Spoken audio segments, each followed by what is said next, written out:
Acute stress disorder भी एक stress से रिलेटेड है, ट्रॉमा से रिलेटेड है, और ये एक शॉर्टर वर्जन है पोस्ट ट्रॉमेटिक स्ट्रेस डिसऑर्डर का। और इसमें कोई भी इवेंट होता है ऐसा, या कोई इंसिडेंट होता है जो ट्रॉमेटिक इवेंट होता है, उसके बाद ही आपको ये सिम्टम्स शो होना शुरू हो जाते हैं, आपको स्ट्रेस होता है उससे रिलेटेड होता है। सो दैट इज़ कोई भी ट्रॉमेटिक इवेंट हो सकता है, इसमें कार एक्सीडेंट है, वायलेंट इंसिडेंट है कोई, या फिज़िकल अब्यूज़ है, या फिर आपका डाइवोर्स हो चुका है, तो इस तरह का, या जॉब लॉस है, तो इस तरह का कोई भी ट्रॉमेटिक इवेंट हो सकता है जो आप एक्सपीरियंस करते हैं। एंड आफ्टर दैट आपको कुछ सिम्टम्स यानी फिजियोलॉजिकल सिम्टम्स आपको शो होना शुरू हो जाते हैं, और आप कॉन्स्टेंटली जो है वो अपसेट रहते हैं उससे, और आपको बार बार वो ख्यालात आते हैं, फ्लैशबैक्स आते हैं, नाइटमेयर्स आते हैं, ड्रीम्स आते हैं इस तरह के, जिसमें बार बार वो ट्रॉमा से रिलेटेड जो है वो चीज़ें नज़र आ रही होती हैं, और आप बार बार खौफज़दा हो जाते हैं, डर जाते हैं, और वो इवेंट जो है वो आपके जहन से नहीं निकल रहा होता, और वो बहुत ज़्यादा आपको परेशान कर देता है। आपकी जो डेली लाइफ है उसमें आप फंक्शन नहीं कर पाते,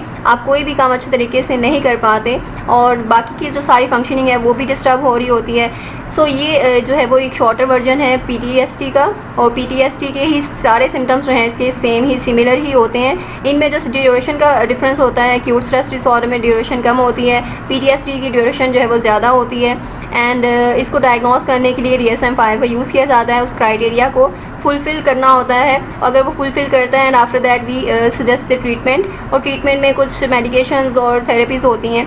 सो दैट कि इसको फिर अच्छे तरीके से डील किया जाए या कवर किया जाए, और जो इंडिविजुअल है वो एक हेल्दी लाइफस्टाइल की तरफ आ जाए और अपनी लाइफ जो है वो एंजॉय कर सके।